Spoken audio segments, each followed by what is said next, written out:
First of all, it's an absolute honor to talk to both of you. I still have my original She's All That ticket from 1999. What It was are you talking about? $3.75. Can you believe he kept it all these years? I kind of want to. Oh, I do have a phone. Hold on a sec. I'm TikToking. I started TikToking. Hold on a sec. I'm going to TikTok that, you son of a bitch. You're being Don't you? TikTok. I'm going to TikTok you. Why the? I'm TikToking. I'm TikToking. I'm TikToking. I'm TikToking. And live TV. I am going to be on. I kept it for all these Addison years. Rae Part 2, but older and uglier. Stop. I'm going to try that. You look great. Yes, but not as great as Addison Rae. I have wanted to ask you this question for so many years. And one of the things I find interesting is I love She's All That, but I also love Not Another Teen Movie. I love Scream, but I also love Scary Movie. And I've always wanted to ask the actors who were in the original films that were then spoofed, if you ended up seeing the spoofs and what you thought of them. So I'll go to you, Rachel, first in terms of Not Another Teen Movie. Did you ever see that? And what did you think of it? I really need to. I didn't. I wasn't trying to make a statement about it. I just never got around to it. It's on Netflix now. It's on It's very funny. I should totally check it out. I have no good reason. There not a lot of thought went into it either way. I think I was just like, why would it be made fun of like on screen in addition to in life? Like, I don't know. That's interesting. Maybe, Matthew, no. for you, I don't. I just never thought about it that much, to be honest. Matthew, did you ever see the Scary Movie spoof or the Not Another Teen Movie spoof? At me, Kevin. I'm not. I didn't see that either. I'm just taking your answer. See? I didn't watch it. Look, here's the deal. If you're being, people will make fun of you anyway. Oh, yeah. You don't need to watch a movie to watch them make fun of you. That's all. Okay. See, yeah. I would argue they're not making fun of you necessarily. It's just more of like a play on the spoofing idea, you know? Yes. It's loving. Don't get me wrong. I just didn't want to like pay money for it. I'm so insecure. I just think it would crush me. It would crush me. Marlon Wayans is making fun of me the whole movie, and I don't need that. He's very okay. Rachel, I'm sure you've been asked this question a million times, but it's something I've always wanted to ask you in terms of the iconic walk down the staircase scene in She's All That, which is obviously then replayed here in the other version in terms of Tanner's character. What do you remember about actually filming that moment, the walk down? Did they give you music at all? Was that song playing for you at all? What do you remember about filming the walk? I remember they said just walk real slow. We're going to shoot it in different shutter speeds in order to like slow it down. But you still do that dumb actor thing of being like, I'm going to act in slow motion. Really not a good idea. I shouldn't do that. So I don't know. I think I was just like, don't fall, or specifically don't fall too early. I remember just thinking that it reminded me a little bit of this scene in a movie that I used to love from the 80s called She's Out of Control with Tony Danza. Oh, yeah. There you go. Right? There you go. Amazing movie. Well, his daughter like grows up and like, you know, like in front of his eyes just overnight one night. And she like comes down the stairs and she's like so beautiful. It's such a heartwarming moment. And he's like, I remember thinking, is this like my She's Out of Control moment? I don't know if I can live up to that because that's a great movie. So that was pretty much all I was. Oh, cool. Matthew, just real fast to you, just in terms of what this movie meant to you then in 1999, She's All That, and kind of what it means to you now to be talking about it in this capacity years later. Yeah, it's really great. Look, anytime you've been around for a long time, it's a good touchstone, right? It's an opportunity for you to look back on a career that's sort of been around for 30 years. And so it's humbling in a lot of ways, and it's sweet, and it's an honor to be a part of it, because it reminds me of my youth. So it's kind of a great little moment. That's awesome. Well, he still has his movie ticket. And that Kevin McCarthy, that's incredible. Are we enabling? What other tickets do you have? Do you have all your tickets?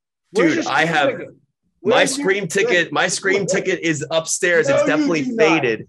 I have Scream 1, 2, and 3. I have all three of them. And I'll tell you exactly what happened. My buddy's dad took us to see Scream. I was underage. He bought 3 tickets, walked us in, and then rolled out. And that's how I watched the film. And I still have that ticket to this day. It's in the house somewhere. I still remember. Right there. Yeah. Well, this has been an honor. Thank you so much. I'll always love SLC Punk. Thank you very much for your time today, guys. Thanks, Kevin. Thank you, Kevin. I still have my She's All That ticket from 1999. No way. Yeah, it was $3.75. Jinx. That was funny. I haven't heard. Crazy. Wow. Yeah, That's awesome. Been collecting tickets since I was a kid. Addison, one of the things I found really interesting about this film is the message it has about social media. Because obviously with what you do in terms of your job, there's a line, Tanner, where you're kind of telling her, like, why are you chronicling everything? And to Addison, you say, I chronicle everything. It's my job. And I wonder for you, when you go to hit post on something like either on TikTok or Instagram or anything on social, where is that line for you of, okay, this is what I'm putting out there in terms of what I want people to see about me, and then keeping things in your own life private? Where is that line for you? I mean, progressively, I've had to learn. I think that I don't think that's something right out of the gate. I think there's a comfortability in sharing things, but there's also a comfortability in keeping things private. And I mean, I've made my mistakes. I've definitely sometimes maybe shared things that I would have liked to keep private, or maybe not have had, I guess, people that don't really know stories or, the behind the scenes of things, and they give their opinion on them. It's been an interesting thing to navigate. I wouldn't say it's the easiest thing in the world, but I'm learning, and I'm still young and figuring it out. But yeah, it definitely goes into thought whenever I post now. Yeah, I thought it was really cool that the kind of movie played with that commentary. And Tanner, in terms of this, that Rachael Leigh Cook's iconic walk down the steps in the first movie is iconic. And so you have to have your own reveal as well. And that slow-mo element is such an interesting thing. I was talking to Rachel about the shutter speed they used in the cameras back in '99 when they made it. In terms of you doing your reveal, how much are you thinking about what that moment was for Rachael Leigh Cook back when she shot it, and kind of making it your own, but also giving it that classic feel of the reveal? I didn't put too much thought into it on the day, because I was like, it just needs to be as natural as possible, because Cameron's one of those, he's never looked like this really ever. So for him, it's a kind of uncomfortable, I'm thinking about, I'm just in my character's mind of just being uncomfortable, figuring out what I'm supposed to be doing. And, after it, I definitely thought about it, because I didn't realize what I did, and I was just hoping it turned out good enough that I didn't make a fool of myself. But I feel like it came out okay. I feel like it was all right. It's an awesome reveal. It's an epic slow-mo moment. I think you did a great job. I was just curious if you thought about kind of this, such an iconic scene in cinema. Addison, going back to you, I find this so interesting in terms of TikTok and in terms of kind of the way you go into making a video. I was curious about the process that goes into it.